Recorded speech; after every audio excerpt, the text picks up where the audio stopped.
Today we have to start from ninth question of exercise 11.2. Ninth question is find the vector and Cartesian equation of the line passing through the points. एक point हम लोगों को given है 3, -2, -5 and second point is B is 3, -2 and 6. We need to find out the vector and Cartesian equation of the line passing through these 2 points.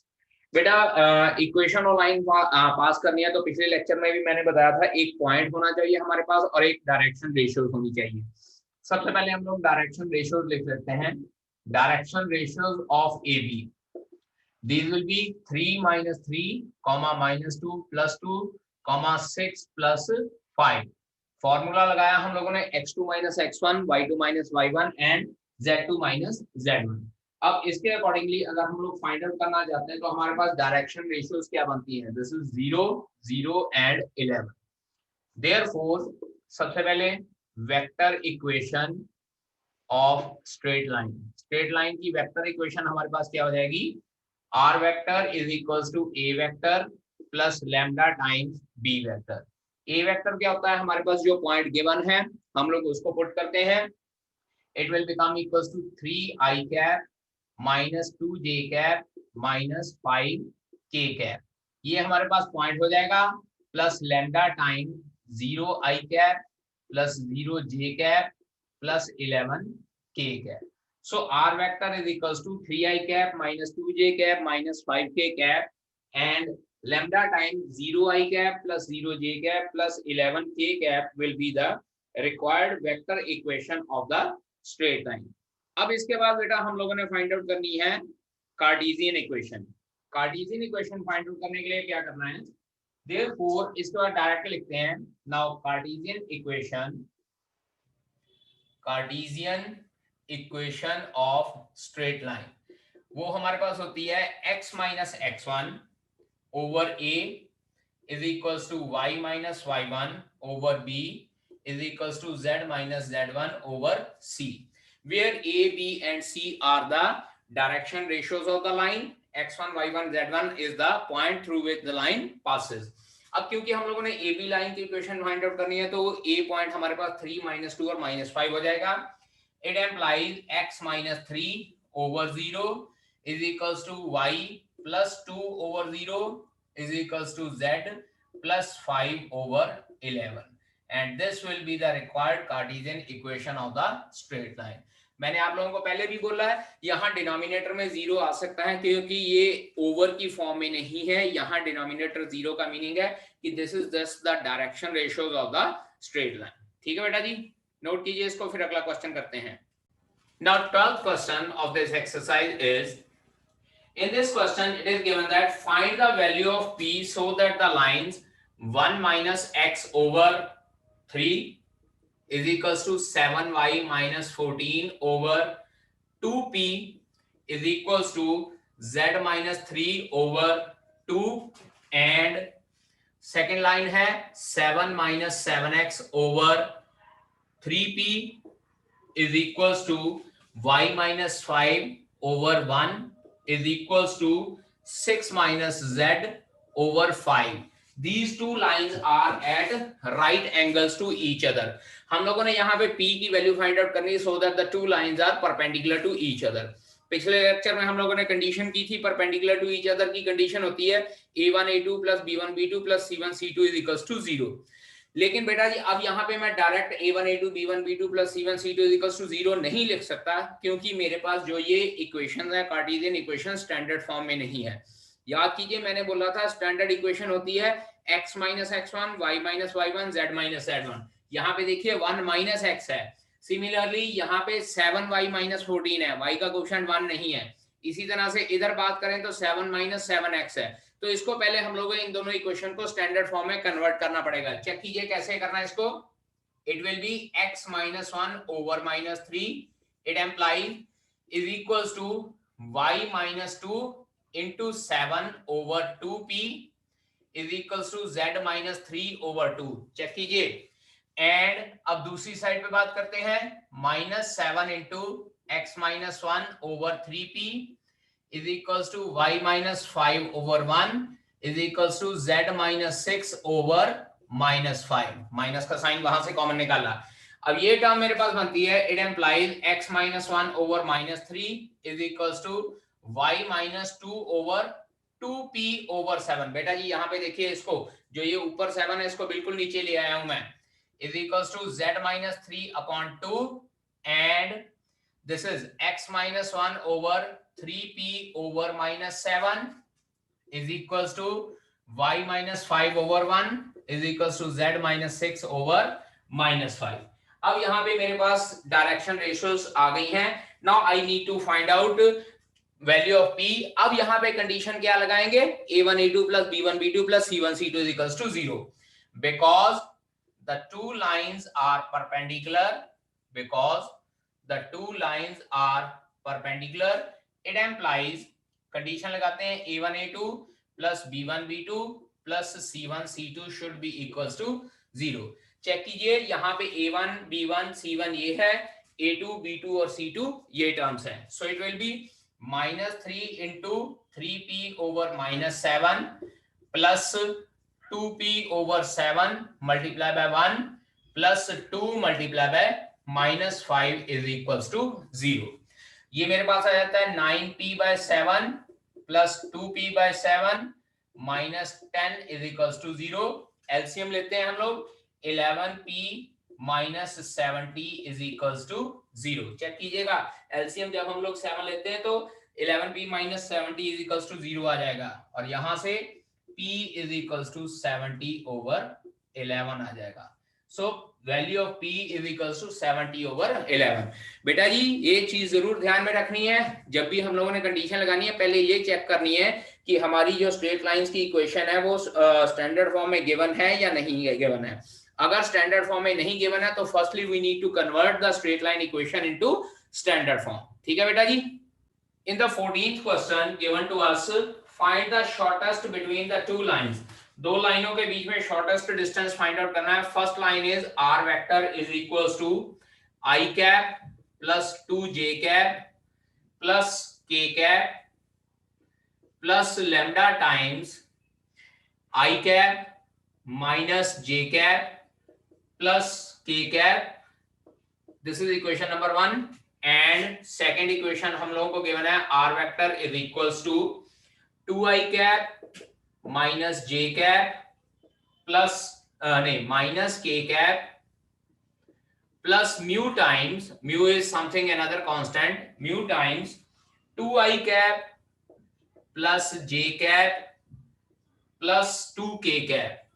This is the second equation जिसका shortest distance हम लोगों ने find out करना है। बेटा ये shortest distance का formula already मैं आप लोगों को बता चुका हूं, d will be given by b1 cross b2 dot a2 minus a1 vector divided by b1 vector cross b2 vector modulus, और ये सारे का मॉडुलस। और मैंने आपको पहले भी बताया था जो ये बाहर वाला मॉडुलस है ये पॉजिटिव साइन इंडिकेट करता है, और जो ये वाला मॉडुलस है this is the magnitude of b1 cross b2।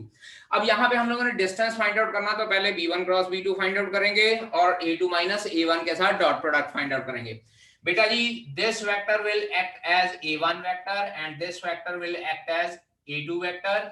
Similarly, this vector will act as b1 vector and this vector will act as b2 vector। ठीक है जी। तो सबसे पहले हम लोग b1 cross b2 find out करते हैं। Now see here, b1 vector cross b2 vector is equals to, साथ साथ में बेटा आप लोग अपनी कॉपी पे भी सॉल्व कीजिएगा, i j and k vector। After this it is 1 minus 1 1 and 2 1 and 2।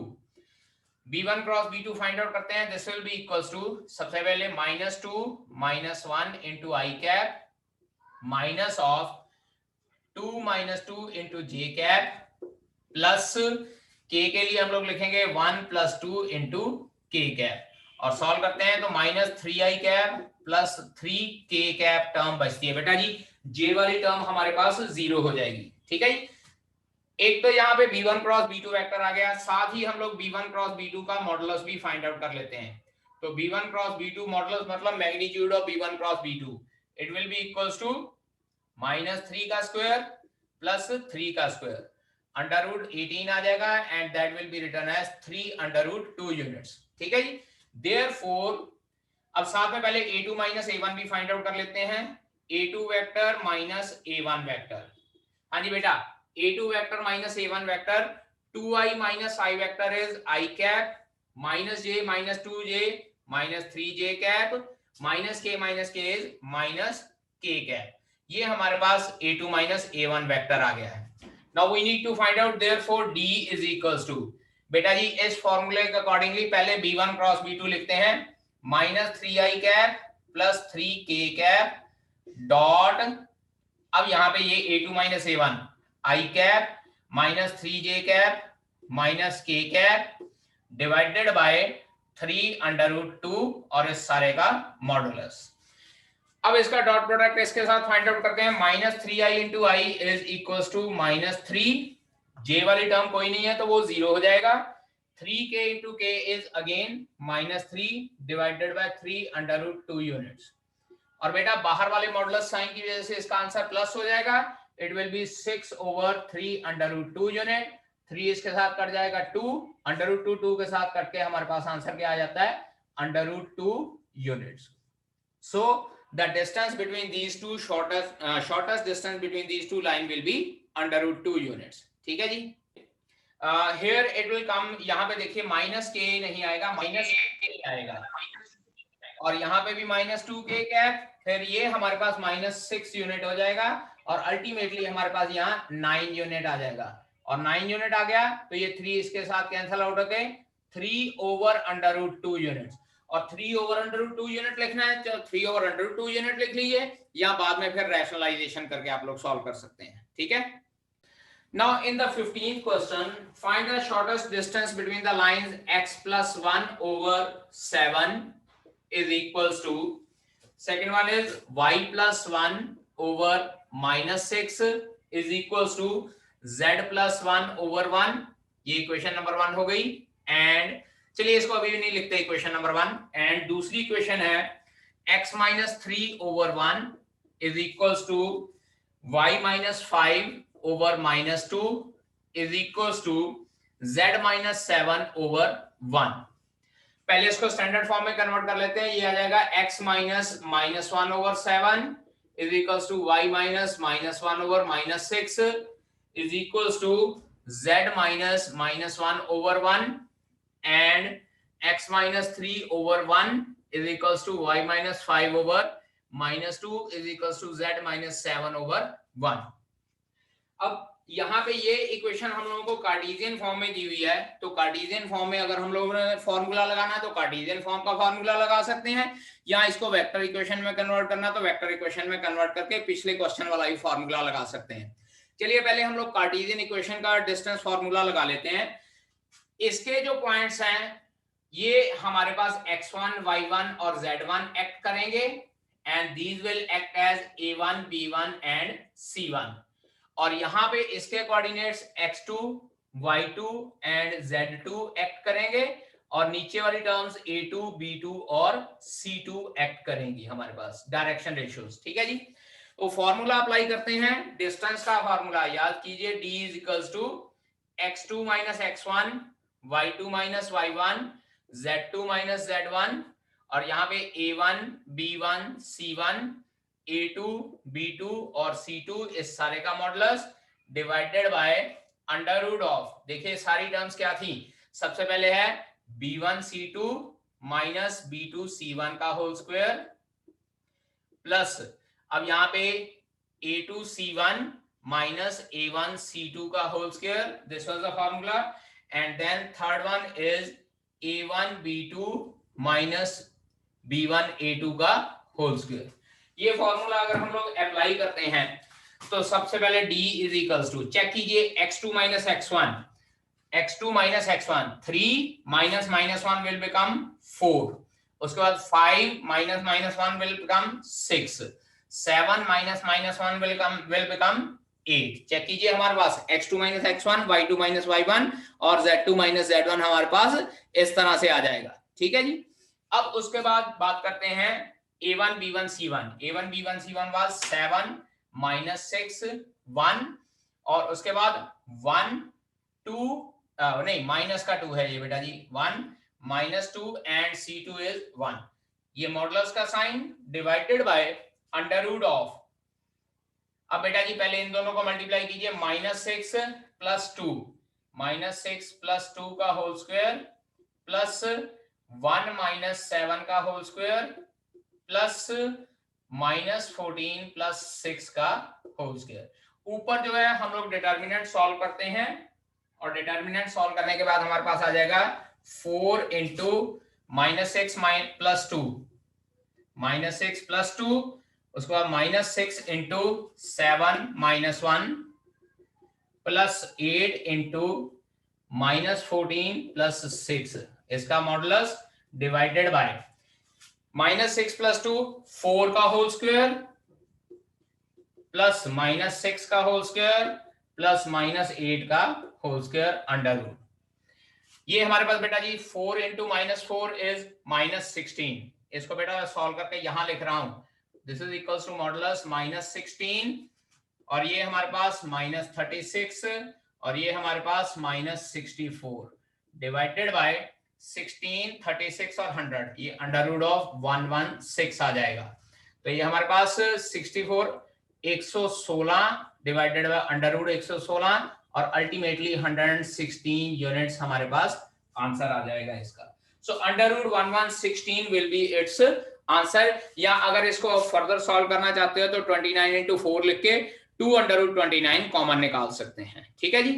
17th question, in this question we need to find out again the shortest distance between the line, लेकिन अब की बार ध्यान दीजिए line की equation थोड़ी सी घुमा के दी हुई है, that is 1 - t × I cap plus t - 2 × j cap plus 3 - 2t × k cap, and अब दूसरी इक्वेशन लिखते हैं, r vector is equals to s + 1 × I cap plus 2s - 1 × j cap plus नहीं -2s + 1 × k cap।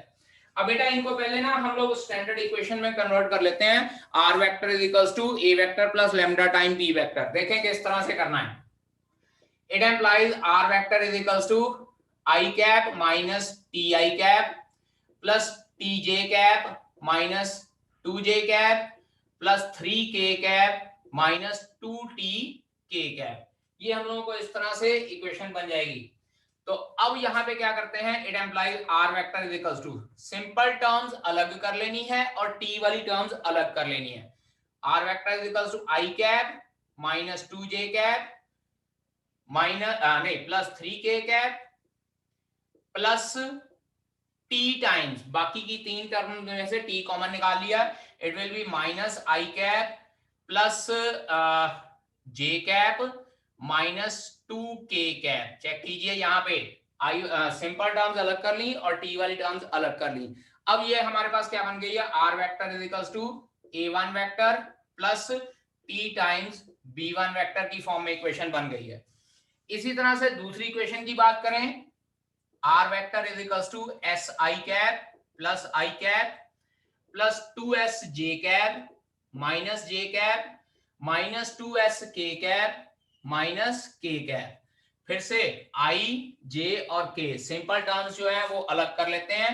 r vector is equals to I cap minus j cap minus k cap plus s time अगली equations, that is I cap plus 2j cap minus 2k cap, और ये equation हमारे पास r vector is equals to a2 vector plus s time b2 vector हो गई है।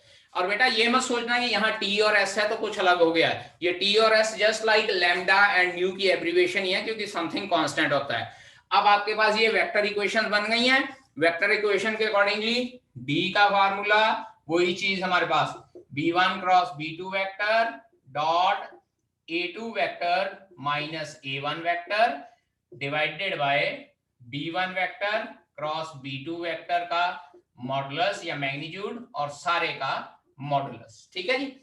जैसे हम लोगों ने 15th क्वेश्चन किया था, सिमिलरली इसी तरह से हम लोग इसको सॉल्व करके इसमें वैल्यू पुट करके हम लोग आंसर निकाल सकते हैं, डिस्टेंस निकाल सकते हैं। ठीक है जी, this question you have to do yourself. Okay students, note it down, इतना नोट कर लीजिए और इसके बाद बाकी क्वेश्चन आप लोग खुद सॉल्व करेंगे।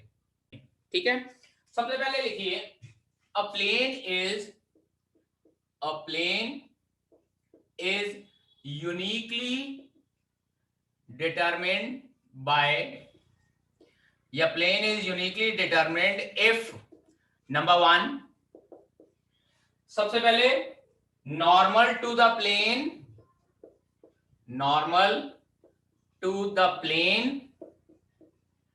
and its distance from origin is given। पहली बात तो यह है कि प्लेन की इक्वेशन फाइंड आउट करनी है, तो प्लेन के परपेंडिकुलर एक नॉर्मल वेक्टर होना चाहिए। नॉर्मल वेक्टर का मतलब होता है, नॉर्मल जो वर्ड होता है बेटा, this is use for perpendicular, altitude, height, orthogonal, normal, ये सारी चीजों का मतलब सेम है। मींस टू से, लेट अस सपोज आपके पास एक प्लेन सरफेस है, you need to find out the distance, you need to find out the equation of this plane। तो सिंपल सी बात है कि आप लोगों को एक तो इस प्लेन के नॉर्मल यानी कि परपेंडिकुलर एक एन कैप वेक्टर चाहिए है। ठीक है जी, एक एन कैप वेक्टर चाहिए। दूसरी बात कि इस प्लेन का परपेंडिकुलर डिस्टेंस जो है फ्रॉम द ओरिजिन से इसका परपेंडिकुलर डिस्टेंस चाहिए, तभी आप लोग इस प्लेन की इक्वेशन फाइंड आउट कर सकते हो। अगर हम लोग इसकी एक्चुअल डायग्राम ड्रॉ करना चाहें तो हमारे पास इस तरह से 3 डायमेंशनल ज्योमेट्री होती है, 3 dimensional space. This is X axis, this is Y axis and this is Z axis. मान लीजिए ये मेरे पास एक प्लेन सरफेस है, I want to find out the equation of this plane. एक तो ओरिजिन से इस प्लेन का डिस्टेंस चाहिए मेरे को, और उसके बाद इस प्लेन के ऊपर एक नॉर्मल वेक्टर मतलब unit vector, normal unit vector होना चाहिए, तभी इस प्लेन की इक्वेशन फाइंड आउट की जा सकती है।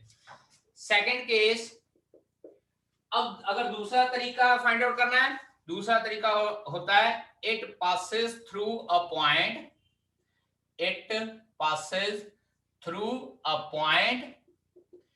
and is perpendicular to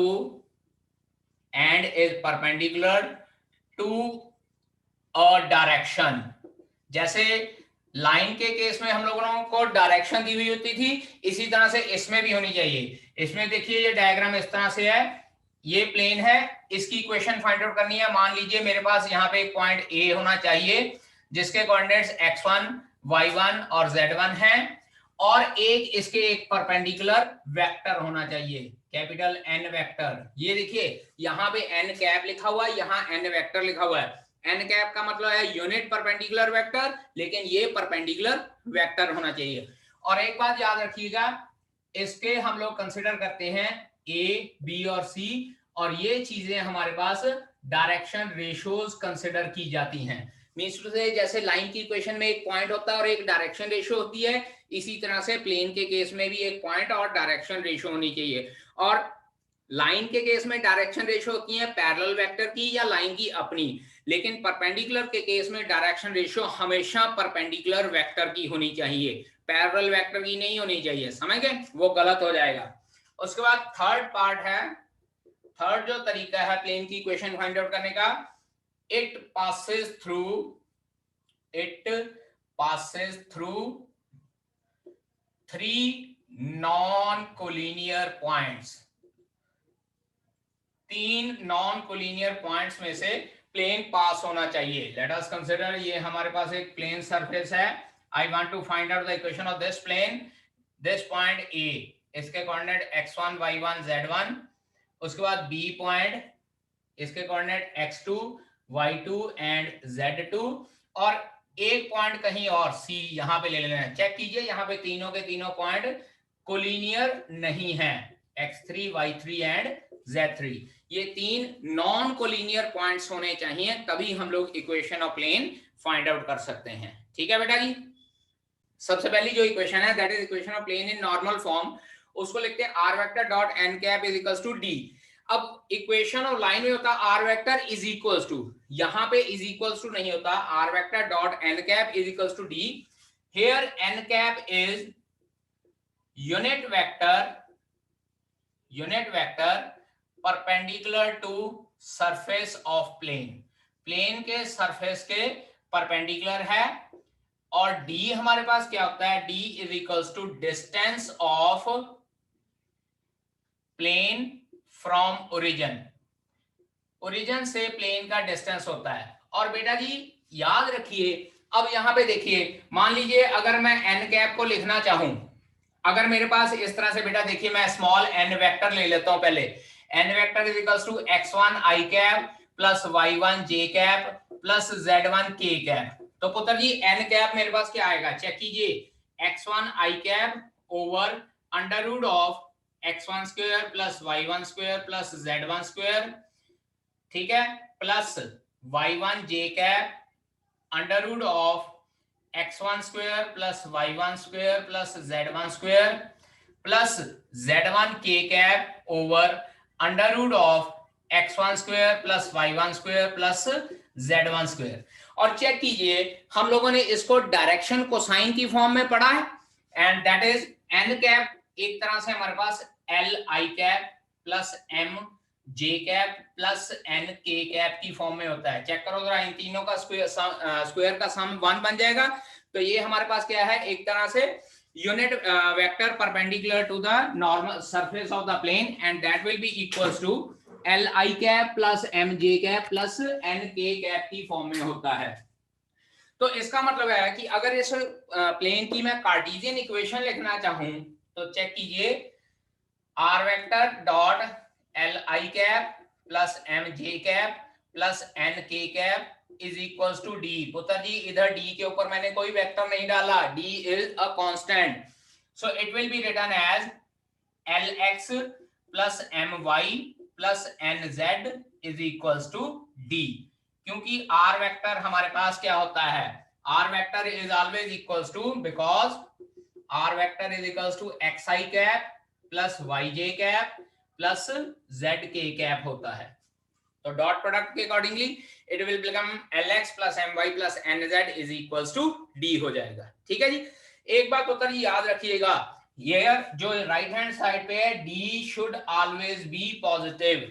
अगर कहीं आपका d यहाँ पे माइनस लिखा हुआ है ना, let us suppose r vector dot n cap is equals to -13, तो आपने पे क्या करना है, पहले ये माइनस साइन को लेफ्ट हैंड साइड पे ले जाना है, सो दैट आपका राइट हैंड साइड पॉजिटिव हो जाए, और उसके अकॉर्डिंगली आप लोगों ने प्लेन की इक्वेशन फाइंड आउट करनी है। अंडरस्टैंड?